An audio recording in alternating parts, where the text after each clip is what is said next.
Well, good afternoon, everyone. Thanks for tuning in. We have a very full agenda for you this afternoon, so we have a lot of things to cover. I first wanted to start off by saying I know that all of you are working to contend with the variety of different opinions and perspectives when it comes to COVID management around the state, and specifically about how schools respond to that. As you all know, and are operating under the governor's most recent executive order that was put in place out of concern around rapidly rising positivity rates, hospitalization rates, and death rates in the state, really in an effort to try and flatten that out and get those numbers down as we enter into a very social period over these next couple of months, and a time of winter weather. So this is an effort to see if we can get those numbers down and then restore in-person learning, hopefully after next week for elementary schools, and then after December in January for our secondary schools. We'll see what happens with those changes. The governor intentionally didn't make any decisions are beyond the turn of the new year. And I think that is because there's just a lot that we don't know. We don't know if we'll be able to see changes in these numbers.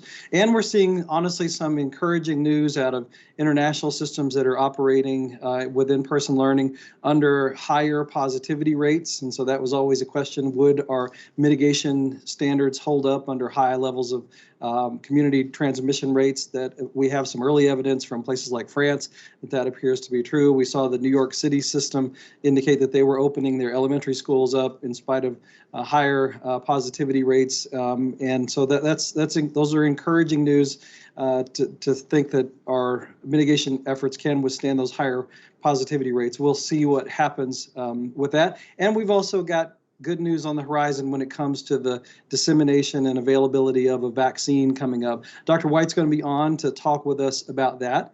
Let's quickly process through the agenda of what we've got to cover today. And I know we've got a lot of items, so we want to get to those folks quickly. So as I mentioned, we've got Dr. White on from the Department of Public Health, just to give you some updates from public health's perspective on how things are going with COVID and management of that. We have Tony on with us to do updates on communication.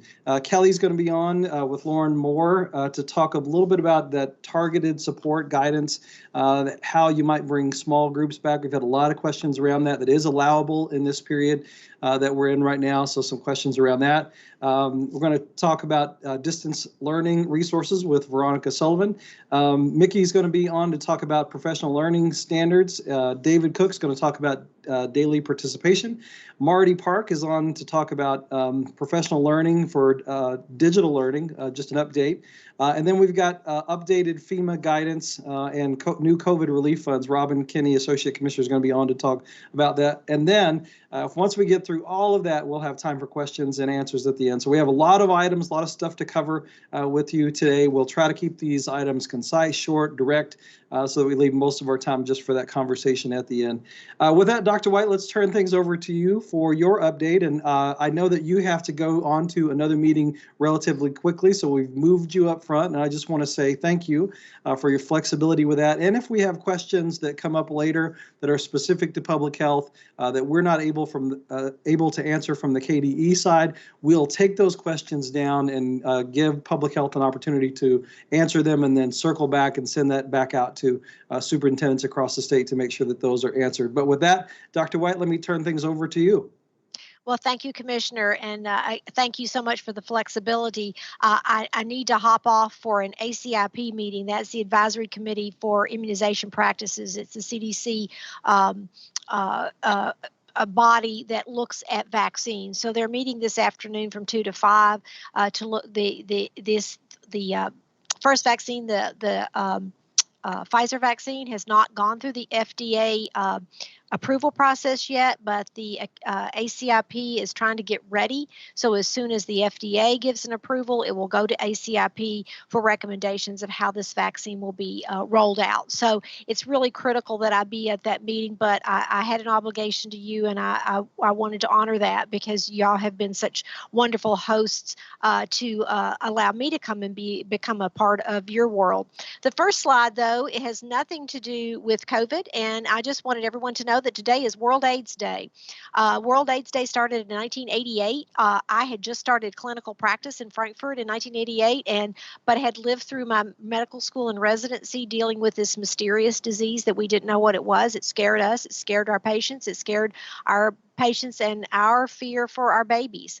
We've learned a lot since 1988, but World AIDS Day is the first day of December every year. It's to bring attention to the HIV epidemic, help to increase awareness and knowledge of HIV. We have about 350 to 360 new cases of HIV every year in the state of Kentucky. Not usually in younger people, but we do see in the 19 and under, we do see cases of HIV, and wanting to help everyone to speak out against a stigma for HIV that we've seen in the past. So sorry for that public health commercial, but it's critically important, and I wanted to have an audience of thought leaders here that I could share this with. Okay, so the next slide, I'm going to real quickly run through some things. I don't think I've shown you this slide. I really like this slide, and as in all public health graphs or maps, dark is bad. So you can see Kentucky is in the kind of the light turquoise color. This is looking at cases of AIDS, now I've got AIDS on the brain, cases of COVID-19 per 100,000 across the country. And you can see that to our right side of the state, or looking at the map, our left side, we have much higher cases per 100,000. So per population, we are doing much better than our border states on the west side of our state. Next slide. This shows our actual data, and y'all have seen this purple slide, the stair-step slide. You've seen it before. It starts with our first case March the 6th.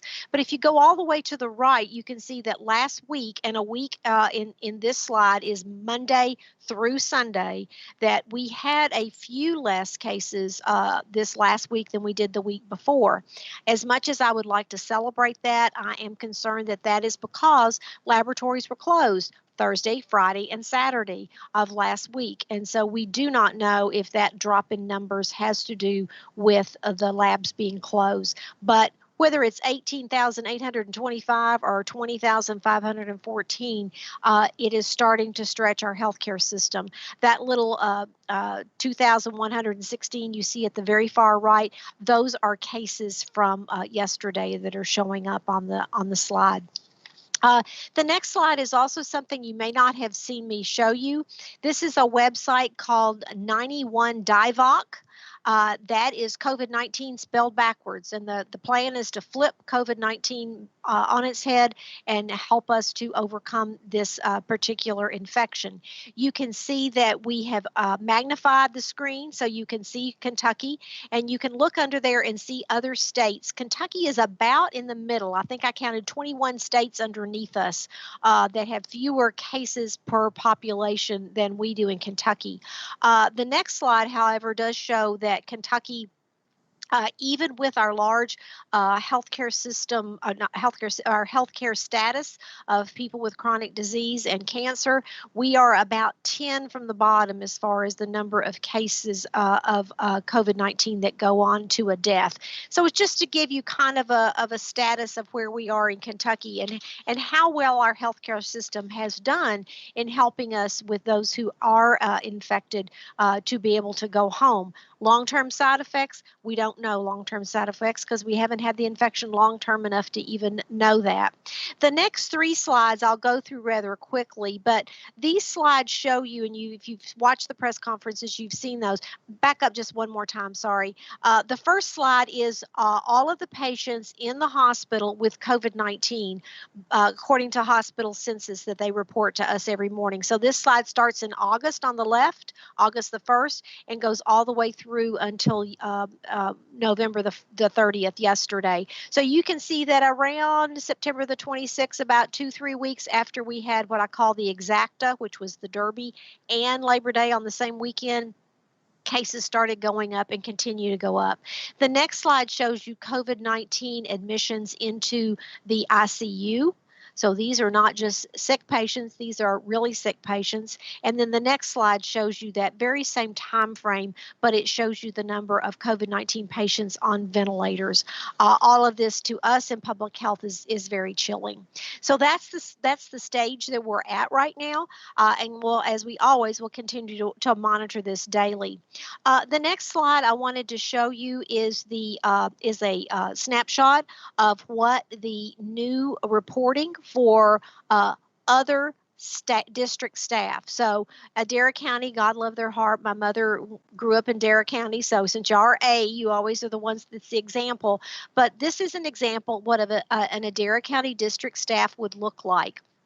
So these are staff that are stationed out of the district laboratory, district office. So this would be everything from the superintendent to bus drivers to maintenance staff. This allows you to have a place to report everyone that is involved in schools. The red arrows there that Jennifer Hart put in for us is we want to be sure that when you're doing this, that where it asks for students, you need to put a 0, because theoretically, the central office staff is not going to be that interactive with students. So we're just mainly trying to collect data here on personnel from the central office staff. So please remember to put 0s in there.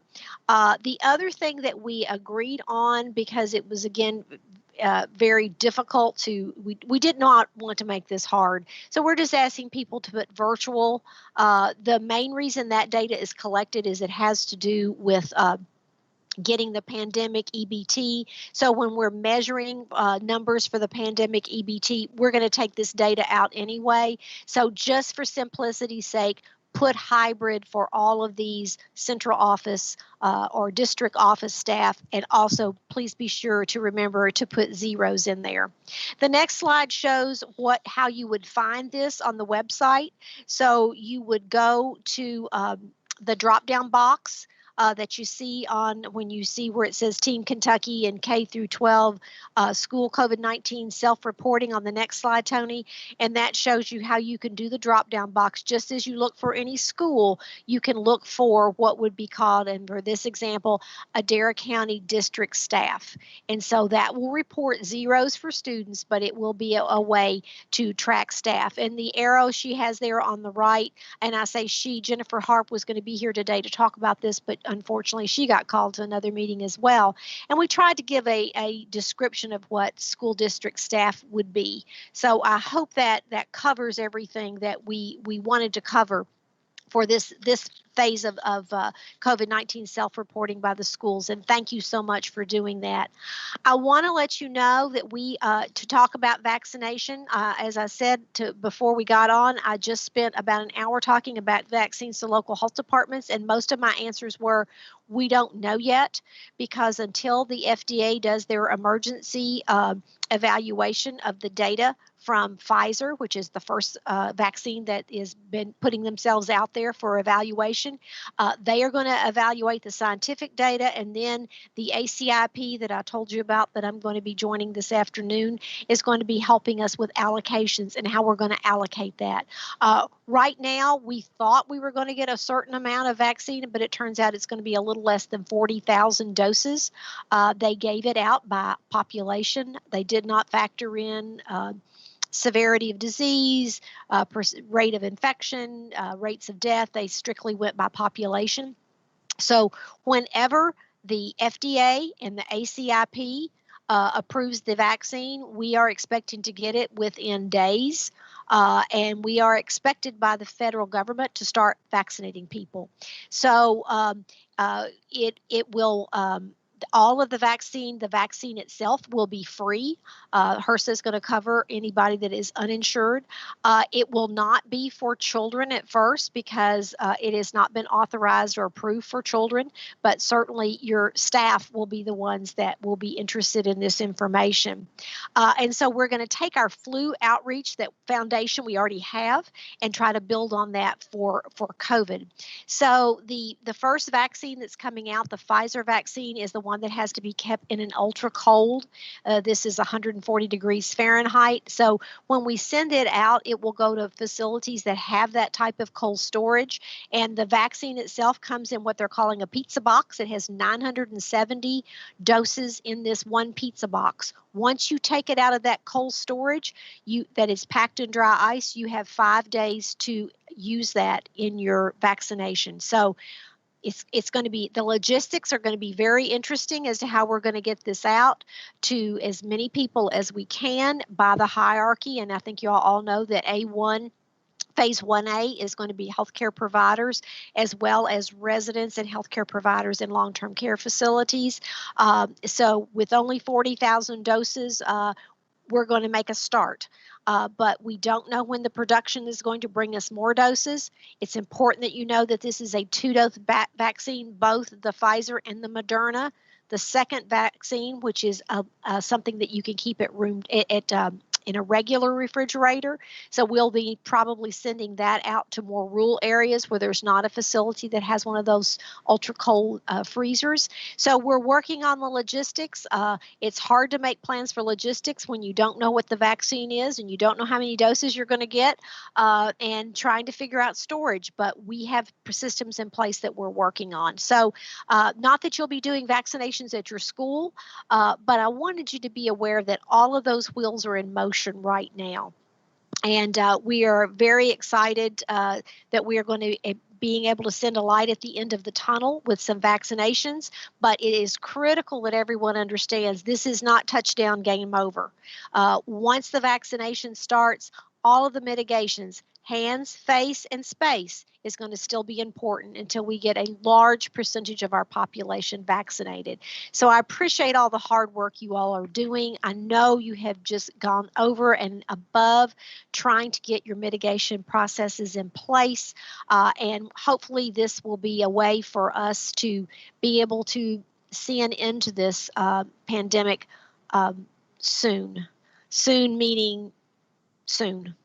So, Commissioner Glass, do you have any questions before I hop off? And again, I apologize. Yeah, thank you, Dr. White. That's encouraging news. I got chills thinking about that. You know, there is a time on the horizon, then all of this may be behind us, and that's exciting. I know one of the questions that my colleagues will have is, what are we thinking in terms of when educators may be receiving this? And of course, as you mentioned, you may not know that, but just anything that you could share with us now would be appreciated. Well, we do know that ACIP, this FDA or as a CDC organization, did put teachers in the 1B category. Again, if you only have 40,000 vaccines, how do you decide? Do you do teachers? Do you do firefighters? Do you do police officers? Do you do sanitation workers? There's a lot of essential people in that 1B. So what we will try to do is look at which vaccine we have and how we can come with a hierarchy. No matter how hard we try, everyone's individual tribe will not be happy that they're all not at the front of the line. So we will do our best that we can to try to be sure that of each of those groups, the most vulnerable get to the front of the line first. So this ACIP meeting is going to be the experts trying to figure out what different pathways can we develop so we can be sure and get our educators taken care of so we can get our children back in school, which is critical. Thank you for that. And I know that you're balancing and managing a bunch of different groups and interests that are interested and concerned in the order of that vaccine. It's another impossible challenge that comes with managing COVID. We appreciate the work on that. And just so everybody knows, Dr. White is very interested in working on the quick and dissemination of this vaccine, and that it's safe. And we discussed before everyone came on that it's safer than bleach or other tried at home remedies. But we're not sure. There may be other homeopathic drinks that we discussed that the jury's still out on those. But you may have to keep circling back. Dr. White, thanks for being on with us, Okay. and thanks for everything you do. Let's turn things over to Thank Tony you. now for communications updates. All right. Thank you, Dr. Glass. I just want to make sure you are seeing my screen. Yes, we do. Okay. Great. So I'm going to stop sharing my video. The first thing I want to do is extend our congratulations to our 2021 Kentucky Superintendent of the Year. It's Union County's Patricia Sheffer. She was named earlier this, well, I guess I can't say earlier this month because it's December, but this was announced by the Kentucky Association of School Administrators. And of note, she is the fourth woman to be named Superintendent of the Year in its 34-year history. She has spent her entire career in Union County and is a graduate of Union County herself. And she will now go on to represent the Commonwealth in the national competition. So good luck, and we're very excited and very proud of her in representing Kentucky this over the next year. Next up, I wanted to also congratulate a teacher from Eastern High School who was named the 2021 National Language Teacher of the Year. Elena Kamenensky is a Japanese teacher. She's the first Kentucky teacher to ever be named or to ever receive this honor by the American Council on the Teaching for Foreign Languages. And again, from Eastern High School in Jefferson County. This we're pretty excited about as well. This was announced yesterday. We were kind of holding our breaths, wanting to know when it would happen. But we earlier this year, probably about September, reached out to Bowling Green Independent District and asked if they had anyone in particular that they thought would be interested in participating in this contest. And we are so happy that they said yes, despite the pandemic. And we were thrilled that they were selected to have ornaments on the National Christmas Tree and the America Celebrates participation part. And their theme, as you can see on the tree here, is Kentucky Snowmen. And we sent out a release yesterday, and Bowling Green Independent has a great little video that you can click and see each of the snowmen, but they're very, very neat and very creative from Dishman McInnes Elementary School in Bowling Green Independent. So kudos to those kids. We really appreciate it. And you might just see some of those pieces of artwork hanging in the Department of Education soon. The next story I wanted to share with you is something that we were able to produce here at the Department of Education, and it really has sparked a lot of interest today as well. Just there was a story in the Washington Post. Ana Reyes was a first grader at Wilder Elementary School in Jefferson County in 1980. She reached out to Commissioner Glass about a month ago, saying that she was looking for her first grade teacher who made such an impact in her life that she wanted to find her. But she could not remember her name. She just knew very few details. And so within a couple of hours, we made a few phone calls and we were able to find her. And we're able to have a little reunion. Following all the COVID restrictions and guidelines, she was able to both of them took COVID tests and have since taken COVID tests, and also just very neat reunion, very nice to be part of this reunion, because I think it really captures the moment between educators and students that we know happen every single day in our classrooms, whether we're virtual or not. Moments like these that teachers make such an impact in our students' lives. And in this case, 40 years later, this student reached out and told her teacher that. And it really is inspiring a lot of people. And again, it was in today's front page, or not front page, but it's going to be in the paper in the paper edition of the Washington Post. It's also been picked up by People Magazine, and Good Morning America will also be doing something a little bit later this month, right before the holidays, just on acts of kindness and people reaching out to show gratitudes to people who've reached out since they've seen this story. The next Superintendent's Webcast will be Tuesday, January 12th, 2021. So you should be receiving an invite soon in your calendars. And unless we have a special one before that, if there is a need for that, we will let you know. And with that, I will pass it off to Dr. Kelly Foster. And I think she's going to have some assistance from Lauren Moore. Yes, because I am not a food service expert by any means whatsoever. So I just wanted to give you guys a brief update about targeted services. The only new information Lauren will share with you towards the end, but we did receive lots of questions, phone calls, emails last week. And so I just kind of wanted to review that guidance with you all as a group since we were coming together. So Tony, if you'll go ahead and change it to the next slide. Just a reminder, there are certain areas that targeted services are allowed for. That would be evaluation, necessary hands-on experiences, mental health or academic counseling, occupational, physical, or speech therapy, or targeted remediation and tutoring. And obviously, there's some leeway there in what those mean, but just keep in mind the intent was never to bring all students back into your building at all times. So just keep in mind, what type of evaluation are you bringing your student in for? Is it a special education evaluation? Are you trying to give a MAP test? Are you trying to do just an assessment to see where they are with reading and math? Is it a hands-on experience for an AP lab or career and tech ed experience?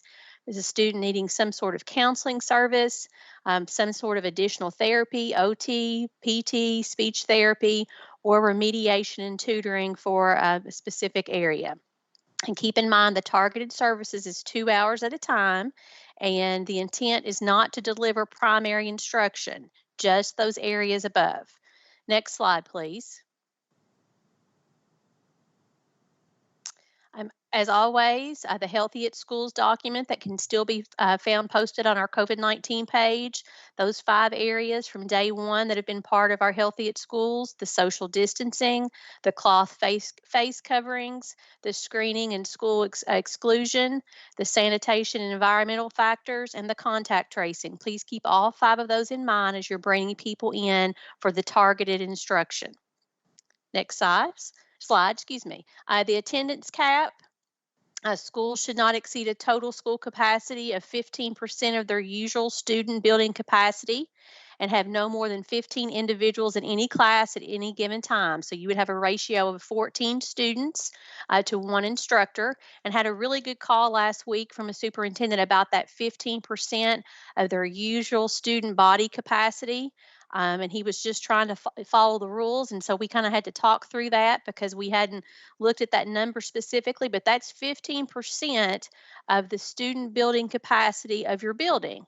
If your 15% is at 1,000 students, but really your enrollment is only at 850 right now, you're looking at that 1,000 number, the larger number, 15% of your usual student body capacity. Next slide, please.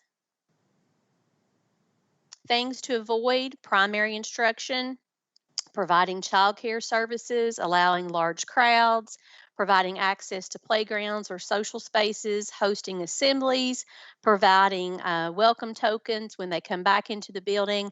And then in just a second, I'll turn it over to Lauren Moore. She's going to give you an update on some food and meals, and I think everyone will be very pleased with that. But just as a reminder, this guidance is posted on our website.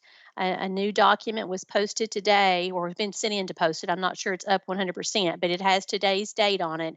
And on the bottom of page 7 is where you'll find the information that Lauren is going to share with you regarding the foods and meals. But once you've had a chance to review that document again, if you have any additional questions, feel free to reach out directly to me, and I'll be glad to walk through any of the scenarios that you are posing. At this time, I'll turn it over to Lauren.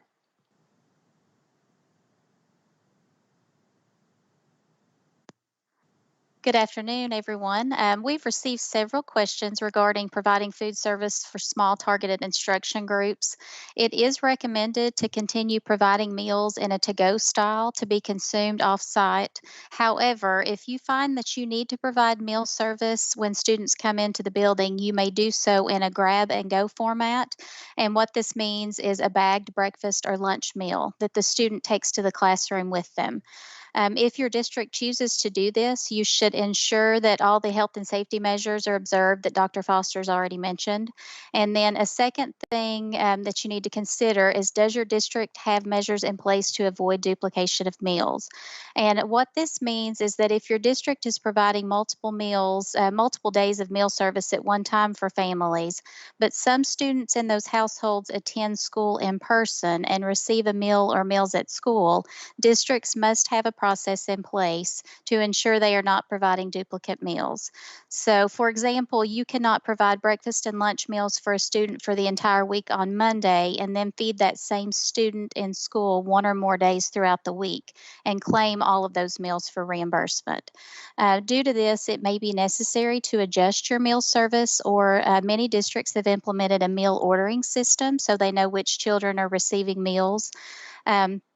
This is all included, as Dr. Foster said, in the updated targeted services guidance update that will be posted, or possibly is posted already. As a reminder, School and Community Nutrition continues to provide this guidance through weekly update emails sent each week on Mondays. We have as needed webcasts, and we also have an intranet site that your food service staff should have access to. So I'll be here if any questions come in. Thank you.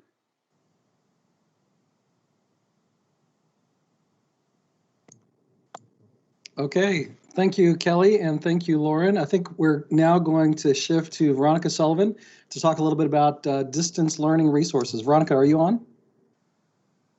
Yes, thank you, Dr. Glass. Good afternoon, everyone. I'm just going to remind you all of a few resources that we have available for instruction. I've included the link here, but also you can just type into the search bar on the KDE website instructional resources, and this page will pop up for you or your staff. I just wanted to share with you, we're really excited about the partnership we entered into with our regional partners, the special education regional cooperatives and our early childhood regional training centers. And they developed, in partnership with KDE, 30-minute webcast on instruction during distance learning.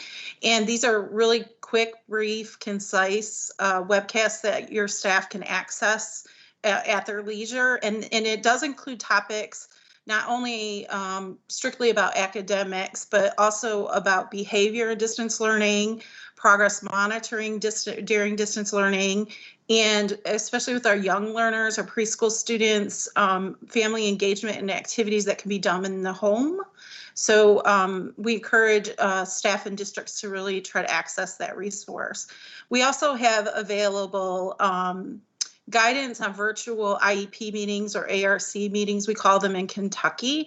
For some, that was a new concept, so we provided that guidance as well. And after receiving feedback from some of our parents of students with disabilities, we developed a question and answer document around distance learning and reopening of schools for special education and parents of students with disabilities. So that's just a highlight of some of the resources we have available. That page has a wealth of other resources that are not specifically related to distance learning. They're available to districts as well. Thank you.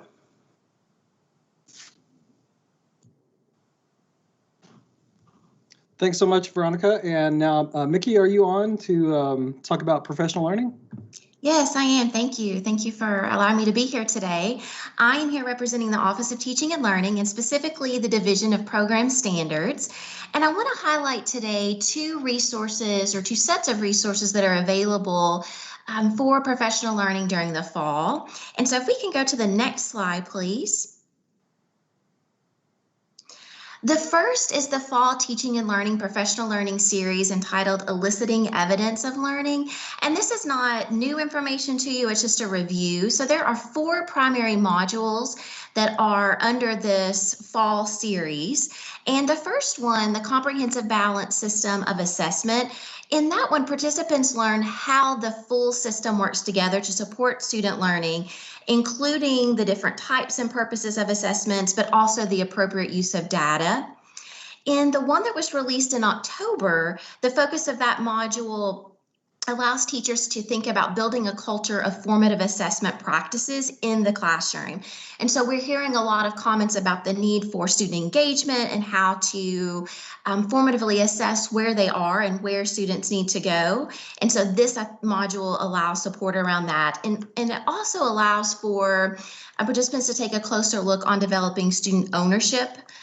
The next one, which was published in November, that one focuses on clarifying and sharing learning goals and success criteria. So within that module, participants learn how the Kentucky academic standards and align learning expectations inform assessments, so classroom embedded assessments. But it also clarifies how learning goals and success criteria can be used to elicit meaningful evidence of student learning. And then lastly, there'll be one more, which is actually a two-part module that is published in December. So December 9th is the release date of that module. And in the first part, it will provide strategies for eliciting evidence aligned to the depth of the Kentucky academic standards. But it also allows for criteria for high quality classroom assessment. So that will be both components covered in part 1. Part 2 will focus on valid assessment practices and also ensuring assessment practices are culturally relevant and free from unintended barriers or bias. So be on the lookout for that again very shortly, December the 9th. For all of those modules as part of the Fall Professional Learning Series, you will have online available to your schools and to your larger district, the facilitator's guide, the accompanying PowerPoint. There's always a webinar that supports the implementation of that module. There are teacher collaboration activities with a facilitator's guide and PowerPoint as well.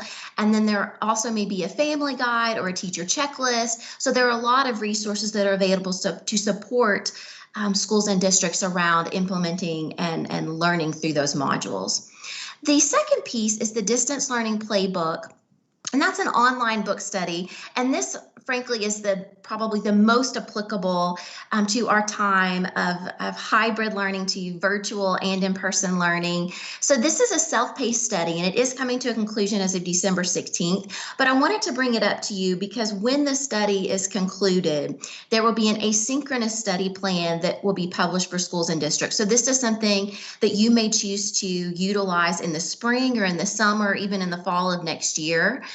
You'll notice there we've received very good feedback and participation within this study. So we had 907 people register for this study, and there are 528 people who are active in the Google Classroom. So all of those resources and associated questions and learning for that particular book by Doug Fisher, Nancy Fry, and John Hattie will be available to you as soon as the study concludes. And that's it for me. So thank you all. Okay, thanks so much, Mickey. Now we've got David Cook on to talk about participation, daily participation update. Thank you, Dr. Glass. Thanks for having me today. You can go to the next slide, Tony. I don't have a lot to tell you. Should take just a couple of minutes. A couple of things we've learned about participation since the original guidance came out about it. It's crucial, and I think everybody knows this by now, but it's crucial that inside Infinite Campus that you have all of your students properly set up, particularly with the amount of in and out of in-person, hybrid, virtual learning, remote learning that's going on. If you have your students properly set up, participation is much easier to deal with, so that you can easily access and gain information about individual students, about different classrooms and schools. So just always want to remind you that if it's never a bad thing to go back and check to make sure that everybody is put into the system correctly. It's also a time for us to remind everyone of what participation is. In much the same way as we use attendance to know that our students are sitting in the classroom, participation is that measure that allows us to see, quote, see the students who are in remote learning. It's an incredibly important piece of information. And on the next slide, I'm going to talk to you about why we believe it's much more important internally to you in the district than it is to us at the state level. Yes, we are collecting that information and we're reporting it as required by our emergency regulations in the summer. But because there's no funding tied to attendance, there's no actual benefit for in any way making the participation numbers be inflated or in other ways artificially changed for whatever purposes. And we've been getting a lot of reports about teachers being asked to enter participation for students regardless of whether they participated. And it reminds us that the foundational reason why we do participation is internal to the district. It's so that the pupil personnel staff and anybody else, teachers, principals, superintendents, know where those kids are and know what to do to find them and get them back if they've lost track of them during remote learning. Reporting it at the state level is a compliance issue, but it's not really the reason why we do participation. And thankfully, the first report that we did run in November showed us pretty good numbers for the most part. We did have some districts that were at 100%, which can cause us to be a little bit concerned. And then we had some lower numbers, but for the most part, people were doing what we hoped they would do, which is they would have participation rates that looked something like what their average daily attendance numbers look like. Not exactly the same, and usually not quite as high, but they landed in an area or in a range close to what those regular attendance numbers are. That would be the goal of in any time with the participation report. So just wanted to update you all on that, and just a couple of quick reminders about participation and its purposes and uses. Thank you. Thanks, David. And now we'll go to Marty Parks to talk a little bit about professional learning opportunities around digital learning. Marty, are you on? Absolutely. Thank you so much, Dr. Glass. Thank you. And thanks so much for the opportunity to be with you today. It's obviously always great to be with our school and district leaders. And it's been a few months. And so, months ago, we targeted clear strategies for alternative learning models, all the way from, big picture ideas through actionable steps to help make our continuation of learning experiences awesome. With the work previously mentioned by Veronica and Mickey and David, it's perfect to kind of follow these leaders, because all of this work connects. It's heavily connected and it's highly aligned, which is exciting for us to continue to move forward. We know that we transform the original ideas in terms of NTI all the way to today's hyper-connected, digitally charged learning experiences that we all continue to work through and develop. We know that this work will continue to live on and serve us well in our post-COVID future that Dr. Glass mentioned early on as well. From April on, we wanted to level up and help develop our teachers, students, and family skill sets. And so from a professional learning perspective, we wanted to give an update. And I want to start by just echoing Dr. Glass as she shared on KET's Connections a couple weeks ago with Renee Shaw. Dr. Glass and Renee celebrated you and us as a big team, a large team throughout the Commonwealth, for being way out in front of the curve to respond to the rapidly developing teaching and learning needs of our students, pivoting to remote, and this is, you know me by now that I'll give the list: remote, distance, virtual, digital learning, hybrid, blended experiences. And so that includes solving the tremendous logistical challenges with distributing components that make up equitable access to digital and distance learning models. We are working tremendously hard on that all across the state, and we're proving successes, and that's awesome for us as we move forward.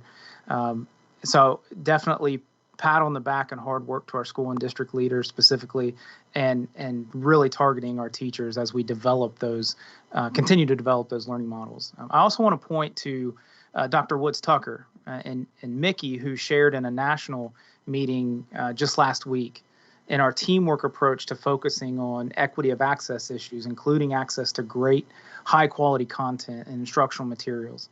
That it is an equity conversation, it is a civil rights conversation. And when we talk about high quality and we point to high quality, we know today that it's not about technologies, it's not about laptops and Chromebooks, it's about teaching and learning experiences that are digitally connected. And so, and I do want to also point out that we were also, as a state, celebrated by Forbes just recently as one of 7 states that stand out for being exceptional for making digital content and instructional materials available outside of the traditional classroom, which is awesome.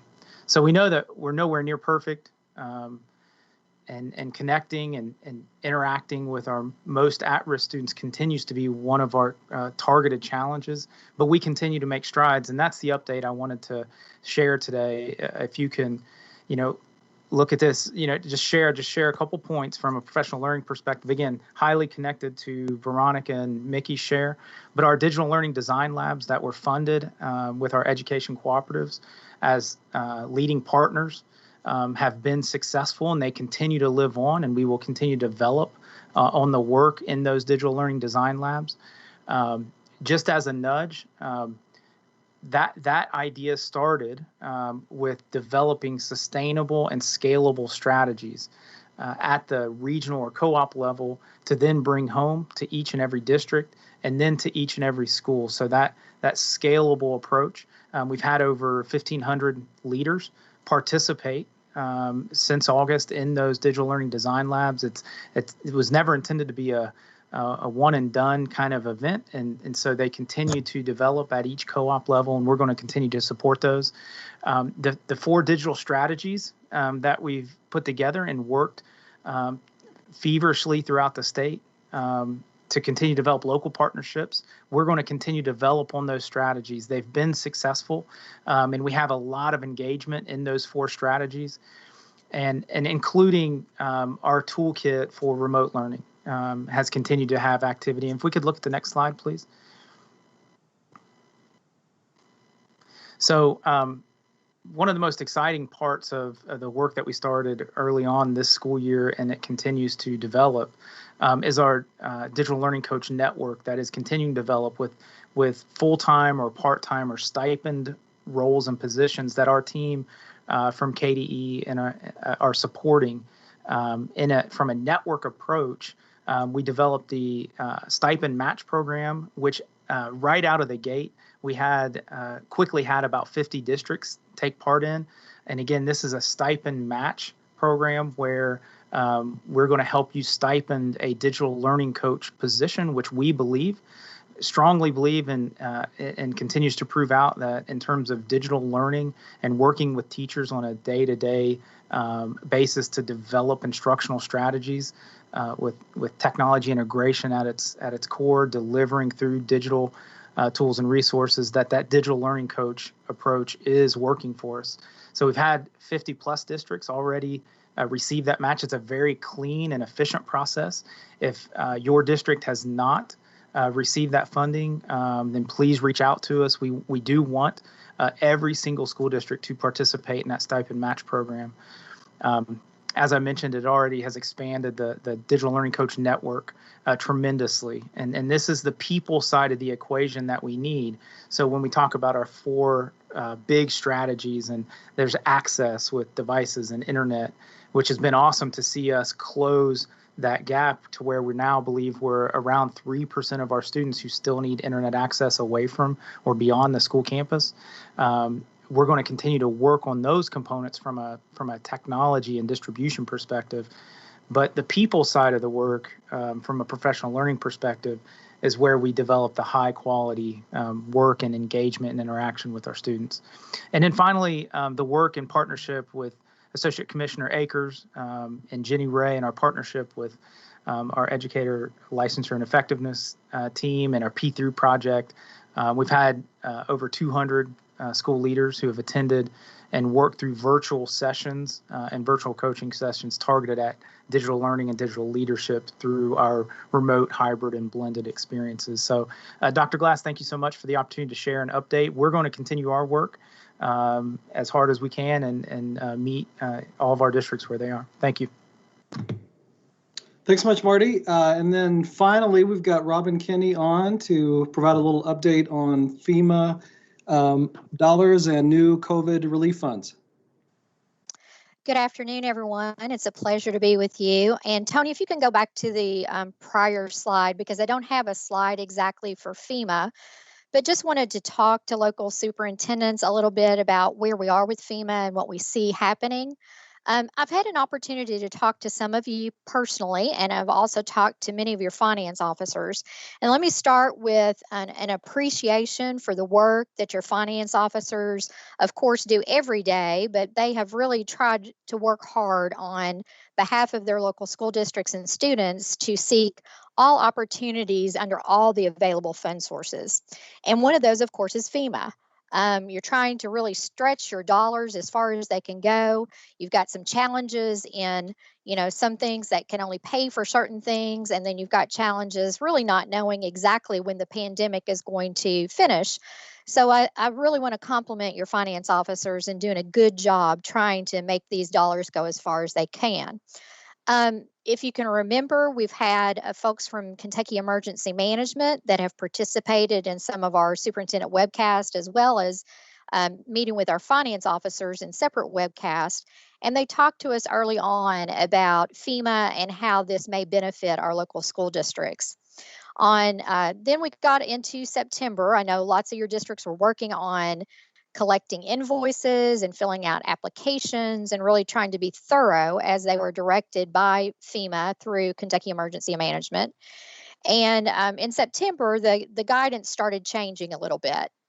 On November 10th and November 17th, there were actually a couple of webinars that were conducted directly by FEMA. This was really the first opportunity that we had a more direct interaction with FEMA and not through Kentucky Emergency Management. Kentucky Emergency Management has been a good partner within the Commonwealth in trying to funnel information to us as they received it from FEMA. But that really was our first time that we heard directly from FEMA about how things were changing.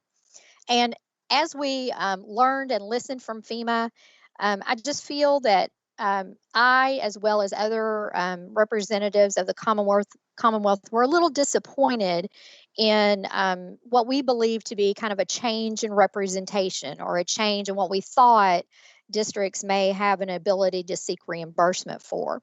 So I wanted to let you know that we share that disappointment and kind of where we are at this point in the timing. If you go out onto the KDE COVID webpage and look under the title non-KDE resources, we have put the collection of the FEMA guidance out there again, including their most recent guidance that has come to local school districts on eligible expenses. The guidance, as we are looking at it, seems to limit the ability of districts to seek reimbursement for PPE and temperature scanning, disinfectant, all the things that we truly believed early on and felt we had been represented that we would have an opportunity to seek reimbursement from. We also have heard that they are now looking or conveying to us that there must be expenditure of your other federal funds for permissible expenses before FEMA will kick in. So they are not considering a lot of these materials that districts have already expended dollars for to be immediate actions necessary to protect the public health and safety under their requirements. Again, very disappointing to hear this at this stage. So what we have done here at the Department of Education, we have sent a letter to the Kentucky Congressional Delegation. And also under that non-KDE resources site, even this is a KDE resource, but we wanted to keep it close on the page to the FEMA guidance that has come out. We share with you the letter that we have sent to the congressional delegation, letting them know that we are very disappointed in kind of the representations early on representations of what districts may be entitled to, as well as the change in their guidance. And just wanted to make sure that you all knew that we are advocating on behalf of local school districts.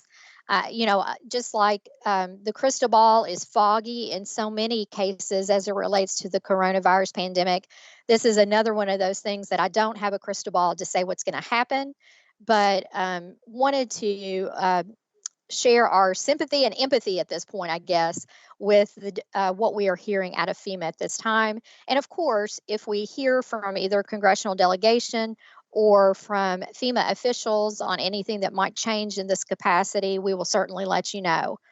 At this time, I would share that you still have your ESSER funds and your GEAR funds, and of course, the last mile internet funds that all available from the federal government, which we are very, very appreciative of, that we can still utilize for eligible expenditures. So just wanted to provide that quick update and to give you some guidance on where you could look for the congressional letter that has gone out, as well as the most recent guidance from FEMA. So, and we are also going to be sharing that information with your finance officers. Many of them have already reached out and have talked to either me or members of my staff about this disappointing news.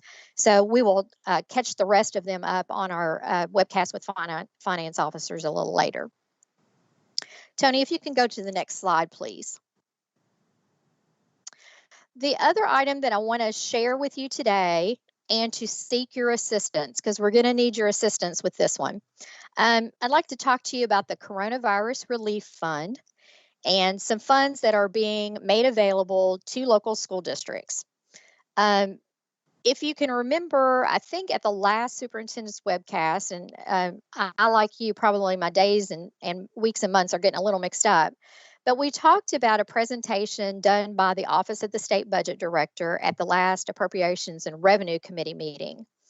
And in that presentation, the Office of the State Budget Director talked about the revenue forecast, talked about what revenues look like in the Commonwealth of Kentucky after the first quarter. And we also had found out about that same time the very good news that we did not think we were going to have to implement any budget reduction plans for this fiscal year. If you'll recall, we were asked in the summer, early fall, to prepare an 8% budget reduction plan, which would have resulted in about a $44 million reduction for Kentucky school districts and the Department of Education. So we're very, very happy to learn that we would not have to make that budget reduction.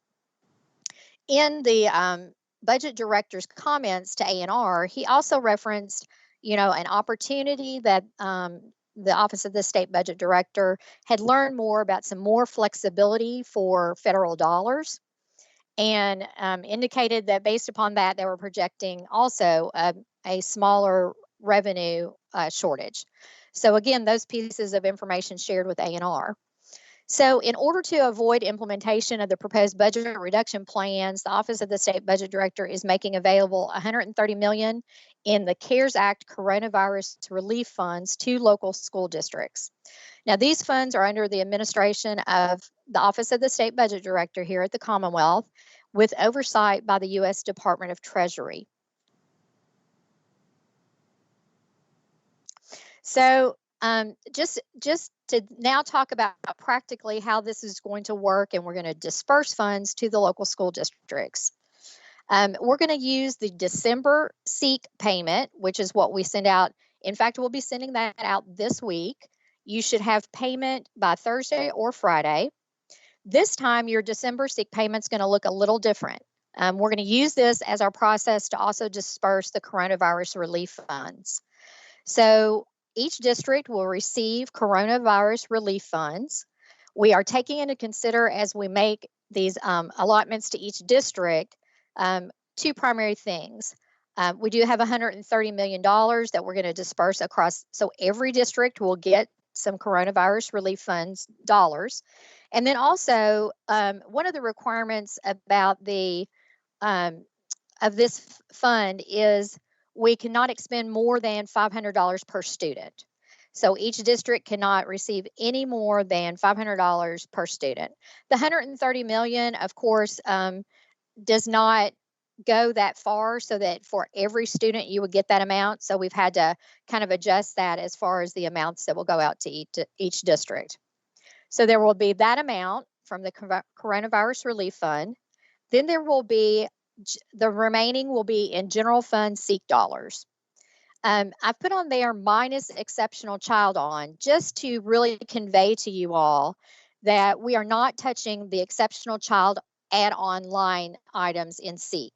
We are trying to be very, very cautious and protective of that from maintenance of effort and maintenance of fiscal support. So we are not changing anything about the exceptional child add-ons. That will equal your district December SEEK payment. So you'll get two amounts, one for the CRF funds and the balance of that in the general fund, and that will total your regular district December SEEK payment amount. This is not any increase or decrease in your December funding. You're just going to get it from two separate fund sources. The other tricky part about this is funds must be expended by December 30th, 2020. So we are really in a time crunch to be able to expend these funds. So we're going to ask you, and we're going to work with your finance officers to make sure that this gets expended appropriately, and that we can also track and verify that all the funds were expended by December 30th. If I can now go to the next slide, and I'm going to have Che Ritter jump on here for just a minute.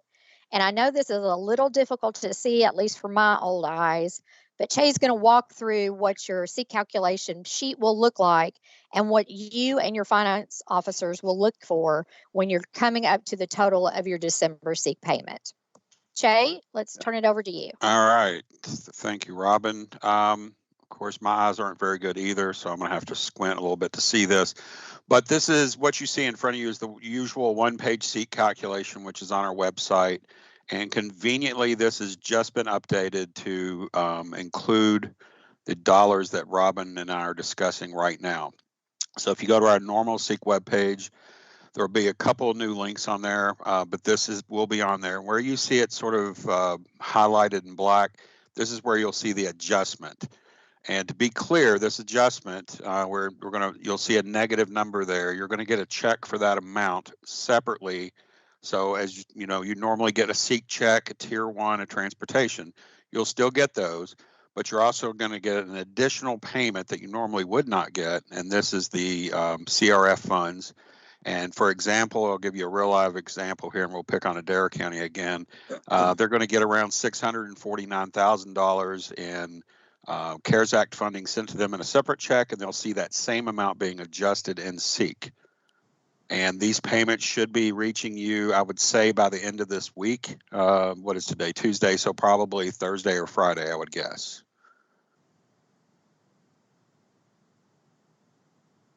And I think we can go to the next slide, Tony. So what we'll also ask for you and your finance officers to help us with is verification of expenditures. And the way you'll do this is you will prepare those expenditures through your CDIP report that is sent quarterly to KDE's Office of Finance and Operations. And then it can be verified. We'll work with your finance officers to make sure the appropriate codes are used. And we will share a lot more about coding and how these funds can be used at our finance officer webcast, which will be this Thursday, December 3rd at 2 o'clock. That has already been sent to your finance officers. And of course, superintendents are always welcome to those finance officer webcasts as well. I just want, and finally, I just want to make very, very clear, this will not net, this is not net addition, this is not net additional funds for local school districts for December. You will just see the same amount of payment. It will just be coming from two different fund sources.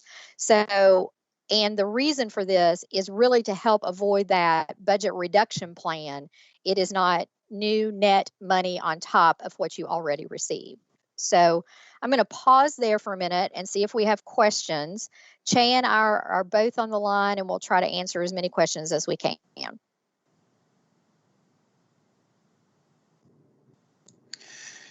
So Robin and Che, I think we've got questions coming in through the Google form and through the soapbox. So we'll hold on that for you and see if any questions come in through those mechanisms and have you on to answer through that. Okay. Okay, so hang tight. And I think we're to the question and answer period now. So Tony, if you're on and are able to support us with getting questions up for us, we'll do our best to answer those. And as I mentioned earlier, if we've got questions that are specific to public health that we're not able to answer here, we'll collect those and get an answer from public health and turn around that as quickly as we can for everybody. Okay. All right. So there are a couple in here that I think might go to public health, but we can see if we can work our way around there. So the first one is if on January 4th, counties are still in the red as expected, will schools have to wait to reopen? So I can take that one. Right now, we don't know. The governor intentionally didn't make any decisions about what would happen after January 4th. The executive order for schools, for secondary schools, expires on that date. And I think we have a couple of variables that we'll have to look at. One is what has happened, if anything, to the positivity rates, the hospitalization rates, and the death rates in that period of time. Also, as I mentioned earlier, we've got other systems around the world and here in the United States that are remaining open in spite of high positivity rates. And so we will be able to see, have information and inform our decision around do the mitigation strategies that are employed in schools stand up against high community transmission rates. So I think at that point we'll have some better information to make that decision. But it was intentional that the governor didn't make any decisions around what would happen after January 4th. We wanted to see what, if any, impact this last round of closures and restrictions would have on lowering these numbers, and then make a decision then. So I don't have an answer for you today, but I think it's a great question. We'll have to keep our eyes open and keep gathering information to make a good decision when January gets here. Okay. Got a question about the PSAT. Can the commissioner make an exception to the 2-hour targeted instruction rule for students to take the PSAT? The PSAT lasts longer than 2 hours, but it is a very important test for our students. It is used to qualify for National Merit Scholars. I'm going to bring Kelly on to respond to this one. And Kelly, if we need some more time to think this through, that's okay. Sure. I wonder what your initial reaction is. My initial reaction is that I'm going to have to talk to Rhonda and her team a little bit to see if they have anything to do with this, or if just I believe it's the military that also plays a role in the PSAT. And then, the 2-hour time, that was approved by Public Health and the governor's office. So I'll do a little bit more research and see what the testing window is for the PSAT and see if we can't work something out.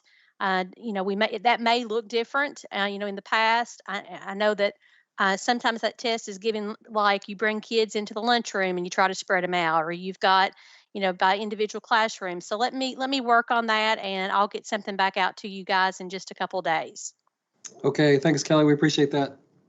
So I'm going to go down to a couple of the funding questions. There are a couple here, so I'll go ahead and get our budget and operations people back on. So the federal government recently criticized Kentucky for not spending CARES funds. Are there funds available? We have spent our small amount. We are planning on FEMA.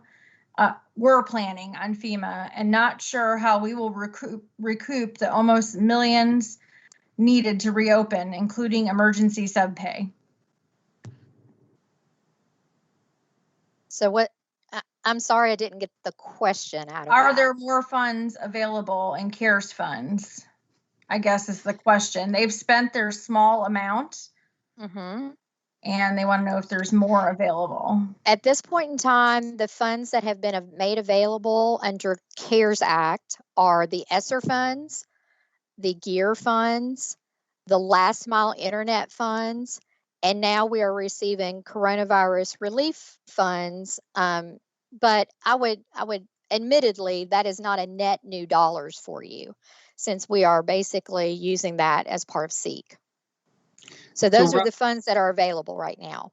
Robin, I think one of the things that we should talk about and clarify is that Secretary DeVos was critical of a number of states, including Kentucky, saying that we have all this federal support money and CARES Act, ESSER money, and we're not spending it. So I think that's where this question is coming from. Is there this trove of additional federal dollars laying around unspent, as Secretary DeVos seemed to infer that we should be spending? I would say absolutely that's not correct. And the reason, we know that many districts are still waiting on technology purchases that have not come in yet. A lot of our ESSER and GEAR funds were used for technology purposes. And until those Chromebooks or other devices come in, those expenditures are not going to hit against our CARES funds. So we see that as one big chunk.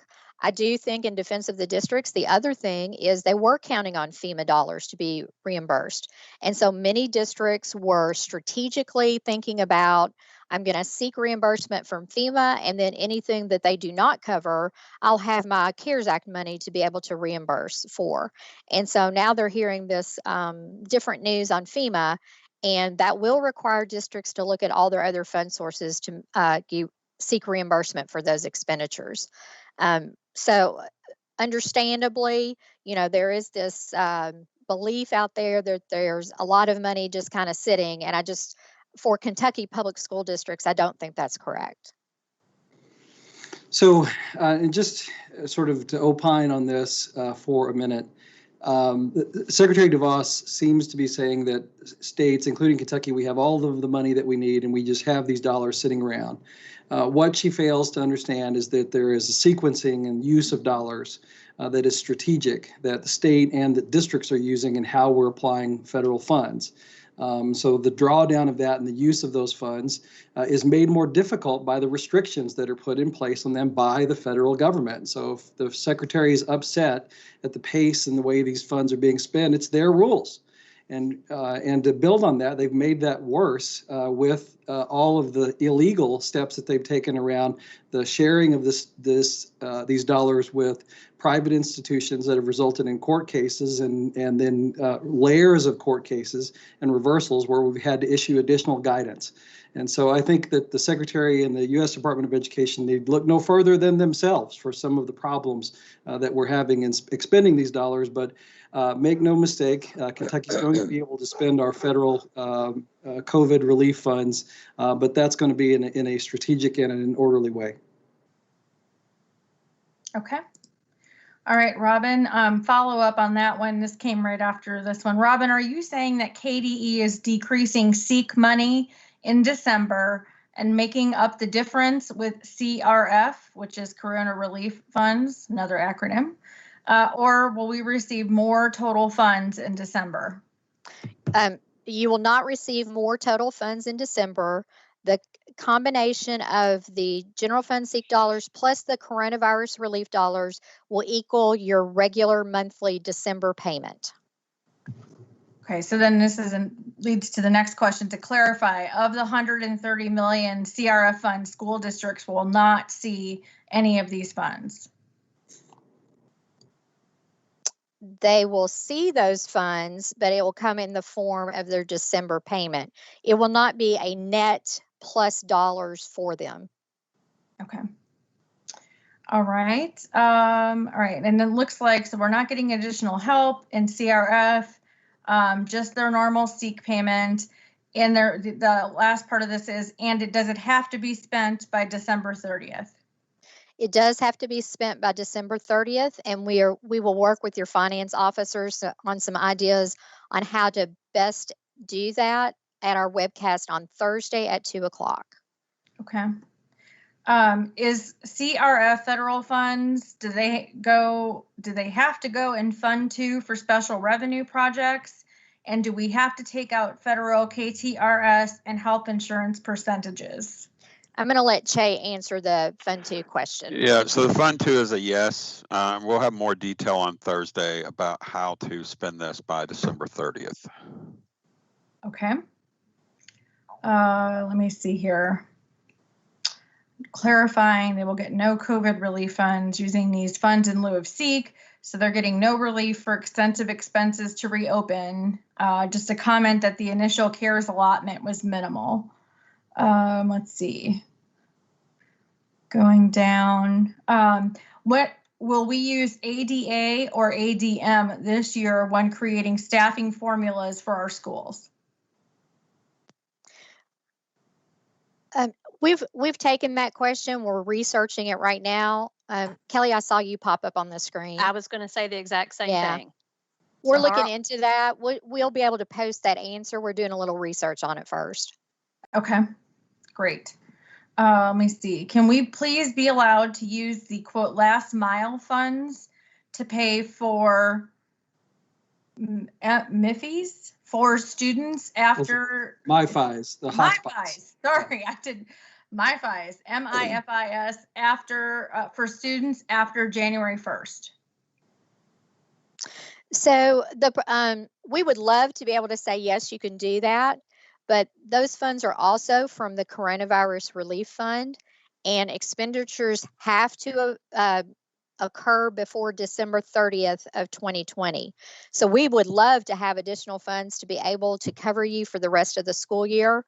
The fund that those monies are coming out of, but it just doesn't permit that to happen. So it ends on December 30th. Okay.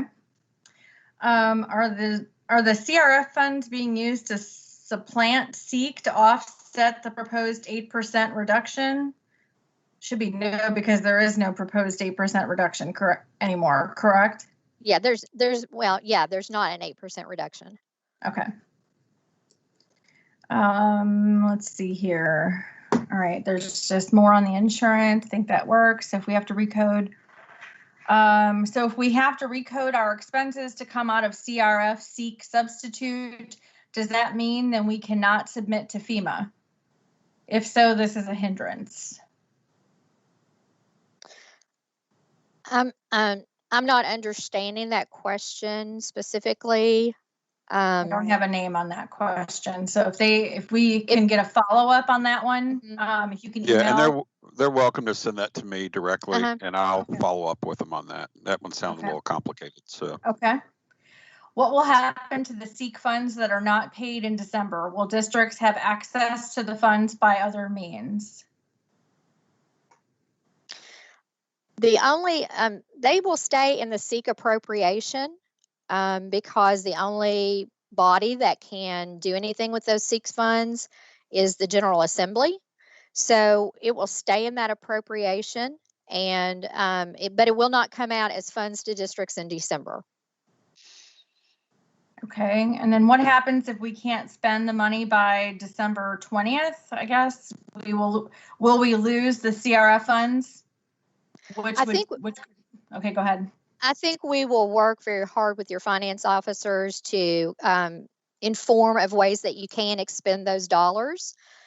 We have talked to a couple of finance officers, and we know that they will have concerns about coding to pay personnel or payroll.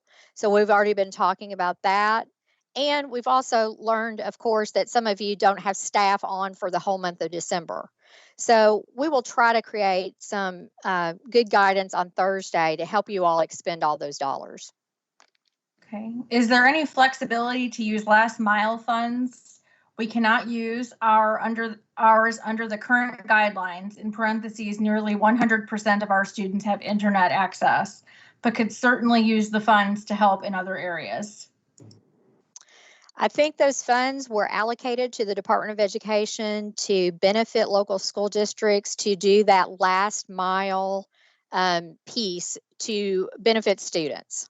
So that was the specific allocation that was made to the department. We have talked with the Office of the State Budget Director again, who is the administrator of that funds, to see if there are other opportunities to still meet that same goal. And we're working on that right now because we have seen and heard from some districts that are having some problems about really that meeting their needs. But I think the original intention, even if we try to figure out a different way to maybe do it, will be to support students and having internet that last mile to to them or their homes. So I don't think that the overall goal is going to change. So I don't think we could use it to buy Chromebooks or something else. It still has to meet that original intention. Okay, are private schools going to be offered any of the coronavirus relief funds? At this point in time, we have not been told from the Office of the State Budget Director that they will go to any private schools. Okay. Another question, this is something that we could possibly add to our next webcast. They're just a general question about, can any other school districts share how they're providing 6 hours of instruction for high school students with no internet access? So if anybody out there wants to share that, if you want to email me, we can work on getting, that would be a great topic to share as well. So you can go ahead and that way we can address that one, unless somebody from the state from KDE would like to reflect a little bit on that question. I think it'd be a good opportunity for us to kind of share resources that other districts are using. If SEEK funds have been appropriated by the General Assembly, why are they not being distributed to districts rather than being retained? At this point in time, they are being distributed to districts. So our SEEK funds and that appropriation will stay in the appropriation with KDE. And we are just using this mechanism to push out these coronavirus relief funds at this time. So the General Assembly is the only entity that can change that appropriation. Of course, the General Assembly will be meeting in January. And I can't speak to what the General Assembly might do, but until that happens, that appropriation stays with the department on behalf of local school districts. Okay. All right. We'll go off of budget for a little bit and on to some other areas. If a district is still in the red on December 7th, is it a district's choice on returning to in-person learning, or is the district bound by the governor's order not to return while in the red? Commissioner? Sure. The governor's executive order allows for elementary grades K through 5 to return on December 7th if the community is not in the red using the Department of Public Health's color-coded designation, and the district is following the Healthy at Schools guidance that has already been distributed and is widely used. So under those two conditions, a local school district could decide to return to in-person learning for their elementary grades. The secondary grades, 6 through 12, would not be able to come back in person until after January 4th. Correct. And then just to clarify, January 4th is the current date of that order. That's right. Okay. All right. The next question, can you clarify, the governor's executive order appears to no longer allow districts to use local data. We have to use the state map to determine elementary students coming back. Is that correct? That is correct. The governor's executive order points to the Department of Public Health's color-coded system as the metric that's used in allowing the elementary grades to come back in person between December 7th and January 4th. Okay. Sorry, I just got a text question. All right. Districts are getting increased pushback from parents and citizens regarding closure. The pushback includes references to the CDC and other sites claiming in-person classes are safe and our kids are safer at school, etc. Districts need additional talking points and facts to combat these misconceptions to further assist in justifying closure to in-person classes based upon the red status and our state metrics. Does KDE DPH have up-to-date resources, talking points to assist districts in answering these questions from parents, citizens, and the community? Well, I think the information that the CDC came out with is recent, and it's an example of that this is a dynamic situation. The governor made the decision to close school districts and private schools and put restrictions on a number of other sectors of the state in response to rising positivity, hospitalization, and death rates. So that was the data that he relied on in making that determination. So the school district, the local school district, it's really not your decision. I think that's what, if I were in your shoes, I would say that's a criticism that can be directed to the governor's office. If you disagree with his rationale, that is the person who made that call. With that said, I think that if we look at the CDC's recommendations and the emerging information around school systems around the country and internationally that are remaining open and how they're doing in response to high positivity rates in their communities, that should give us more information to help inform the decision around what we do after the turn of the new year. So again, this is a dynamic and evolving situation. I appreciate and understand the decision that the governor made and understand why he did it. And I also respect and understand that there's any number of opinions about what people think we should be doing or shouldn't be doing. And a lot of times new information comes out that we didn't have when decisions are made. And there's Monday morning quarterbacking and looking back and saying, here's what we should have done. We are in a dynamic and changing situation, and what we have to do is keep taking action and keep gathering information and making decisions incrementally. And that's where we are right now. It's only going to be a year from now or 2 years from now that we're able to reflect and look back on this time and say, here's exactly what we should have done, and here's exactly the right order. We don't have the benefit of that right now. So we're going to have to, right now we have an executive order in place that has the force of law. We're going to follow that, and then it's going to expire on January 4th, and we're going to have some new information to make a different decision at that point. Now, that is the answer that is accurate, and that's the answer that should be given to parents who have concerns about it. And if they want to complain to somebody, the governor's shoulders are broad, and that's where it should go. It was his call. Okay. All right, the next question that I have here, I'm going to go to the Google form because I see that there's a couple that are in there. What is the possibility that KDE would adjust the 15% number to a larger number to allow school districts to have larger groups of students in the school building for a full day so we can at least see the kids and make sure they are physically and emotionally all right? We need flexibilities to submit a plan for approval so we can bring in grade levels at least once per week if the shutdown continues. It's really going to be a question that we'll have to take to public health, because those restrictions around small group instruction and the conditions around that came from public health.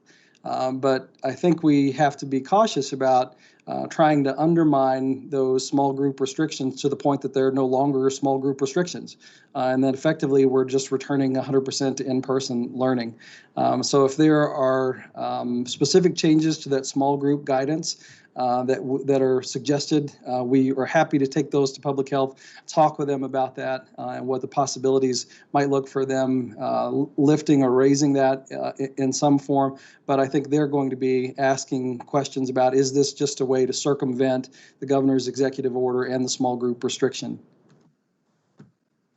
Okay, the next question I see here, the other two were in the Google were addressed in the soapbox. So I'll go back to the soapbox.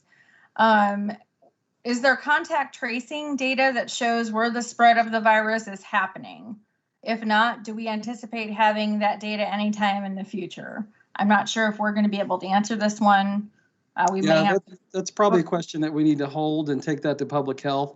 So we'll get an answer on that and provide that to all of you superintendents later this week once we can get confirmation from them on this answer. Okay. All right. Going back to the budget and SEEK funds questions. We are being told that SEEK funds will not 100% be allocated in December from what I am understanding. What happens if a district cannot spend all of the federal dollars by December 20th? Tony, I think we've already answered that question. We're going to provide information to finance officers of the ways they can expend those dollars. And so we feel that with the district's help, we can get those dollars spent by December 20th. We will need their help, though.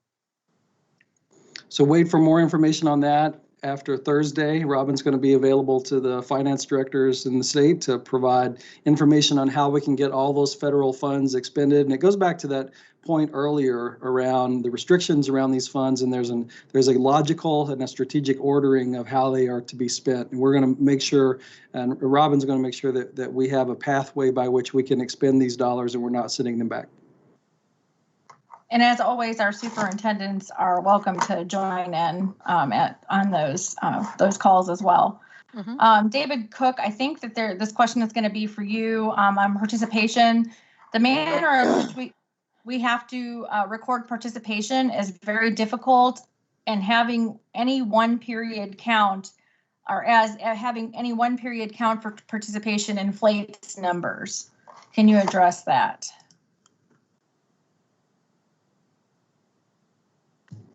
Tony, can you repeat that again, the question itself? It looks like they're saying the manner in which we have to record participation is very difficult, and there's concern over any one period counting inflating numbers.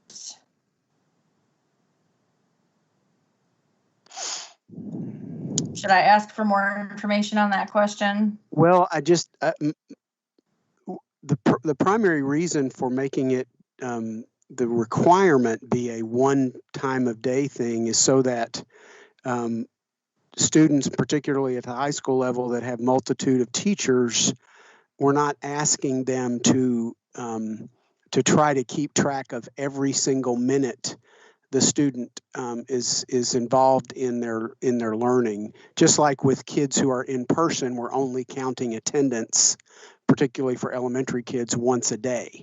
So the idea is if every teacher is recording participation, as long as we see one class period, if you will, per day with participation, then they've met the requirement for that student to have participated for the day. It wasn't intended for you to have to choose a teacher to record the participation. It's just that we're looking for it once a day.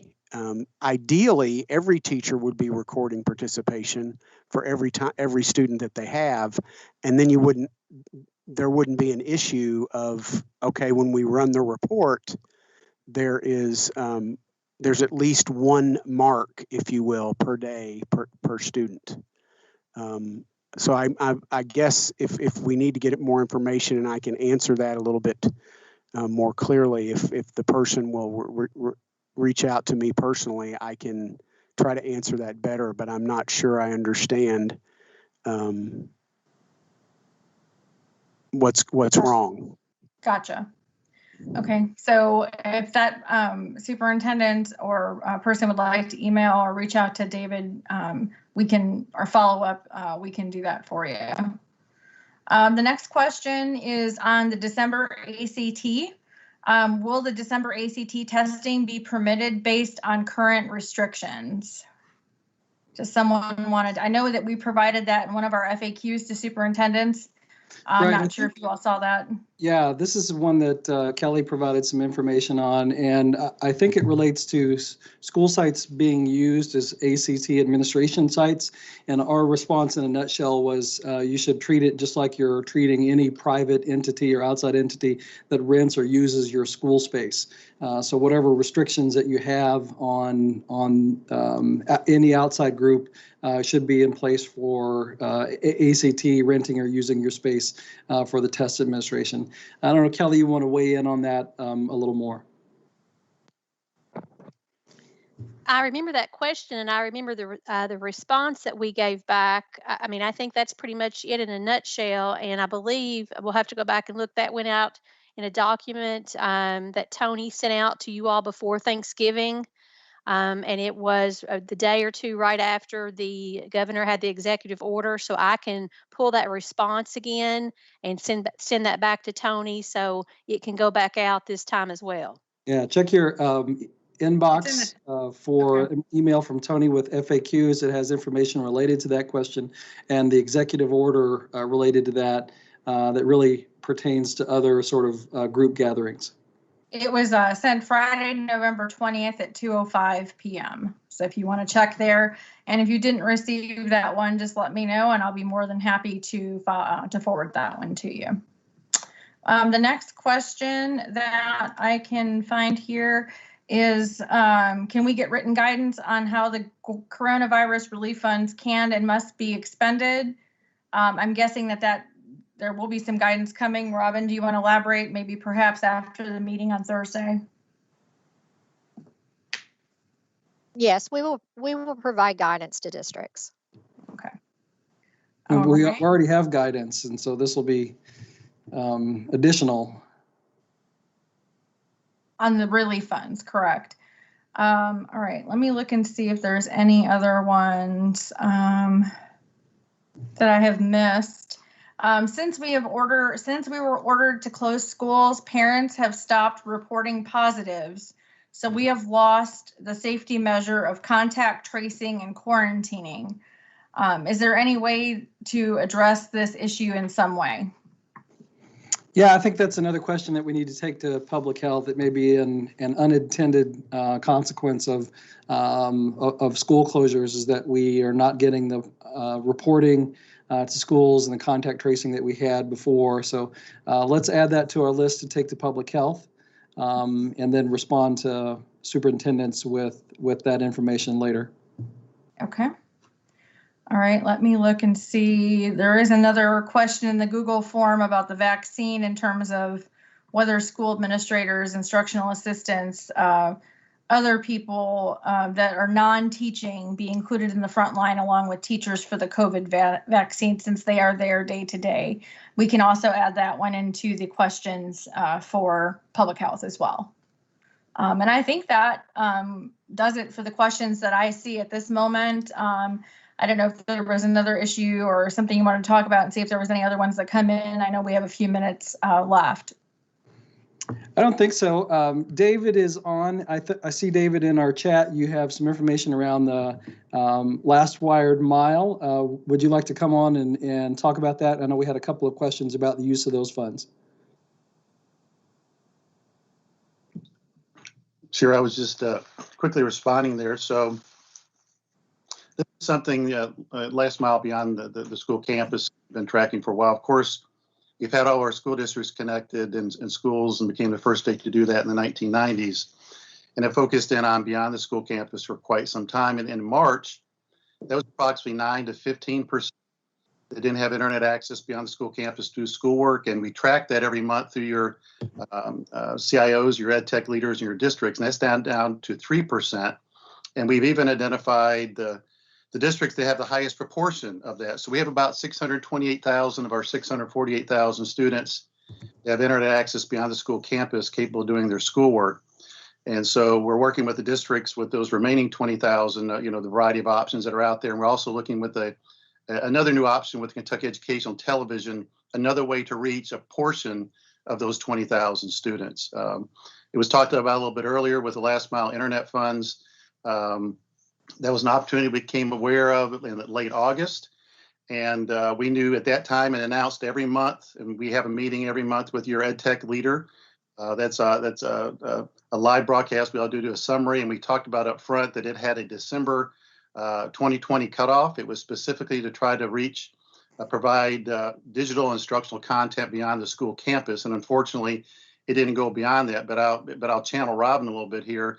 The other funding sources like gear, which could be spent on two things, like feeding and technology, could be used for that purpose for the remainder of the school year, as well as the regular ESSER funds could be used if they're not already allocated. So there's a variety of funding sources. We told folks about $212 million are available for that, and just not the last mile internet funds. Thanks, David. So Tony, I think that we had one question come in around the KECSAC schools, and it's been asked a couple of times. We are working on a response to that around sort of group residential program schools. And we know that there's a small number of them in the state, but they're present a special challenge in consideration. So we're working on an answer to that right now, asking for input from experts on that, on what the right thing to do is on that. So hang tight, and we'll work to get a response to that. Hey, Robin, there was another just clarification from a superintendent. They said they're still not clear why districts are not receiving full SEEK in December and additional CRF to support students directly. Can you just kind of help explain that, or they're just not understanding the between the two? So what districts will receive, they'll receive 2 payments. They'll receive one payment, which represents coronavirus relief funds, and the balance of what they would normally get in December will be made up with SEEK General Fund. So that's the payment that they are going to receive for December. This is done in assistance and support of trying not to take a budget reduction, as the 8% budget reduction, which we all knew would be devastating to local school districts. So the Office of the State Budget Director has allocated $130 million toward local school districts to support that.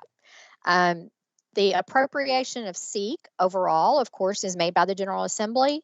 And so those funds will still be retained by KDE. They just won't be received in December. And that's where, it sure would be helpful to have a crystal ball, like I really wish we had for so many instances in the pandemic. So I don't know, either it'll be spread out across the remaining months. The General Assembly could take action. I can't really tell local school districts exactly what's going to happen at this point.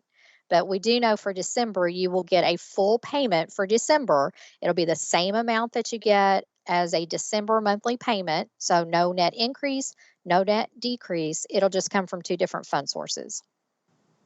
I hope that answered the question. Sounds good. All right. One more question about testing. We will need guidance in districts soon on access testing. The window opens in January.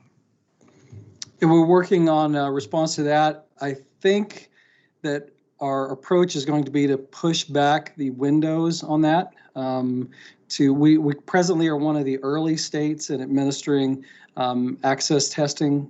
We have flexibility on when we could do that. There's a lot that we don't know about the spring, what assessment will look like in the spring, what conditions will be, what waivers or flexibility we'll have from the U.S. Department of Education with a new administration coming in. So what we're going to do is push back our windows for the administration and wait until we have more information.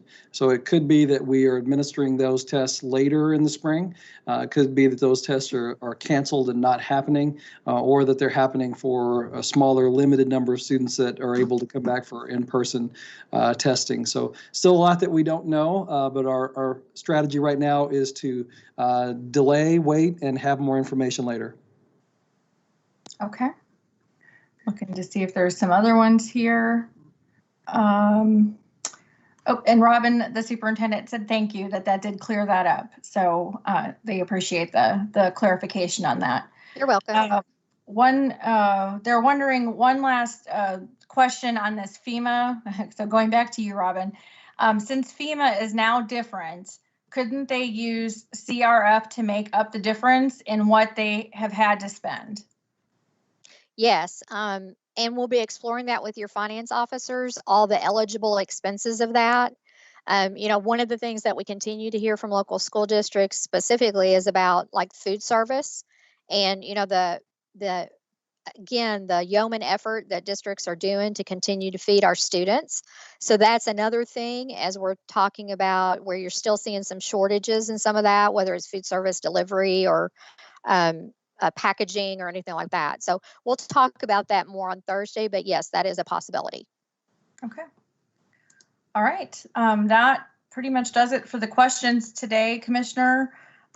Just as we are going about planning our next webcast, obviously, we know that we have had collaboration from districts, and we have received a lot of really positive feedback from superintendents who are sharing ideas going on in their districts. So if you all have any ideas on things that you would like to share, please let us know, and I will pass it back to the commissioner. Okay, thanks, Tony, and thanks everybody who hopped on to answer questions. Thanks everyone for being on with us this afternoon. We hope that this it was a lot of information. I hope that it was informative and helpful to you. I know that we've got some follow-up questions to get answered. We'll work on that. We want to have a chance to touch base with you again soon. So everybody take care, stay safe, take care of your communities, and we're going to get through this. We heard some great encouraging news about vaccine distribution from Dr. White. We're going to get there, everybody. So hang on and take care of yourselves and your communities. Thanks, everybody.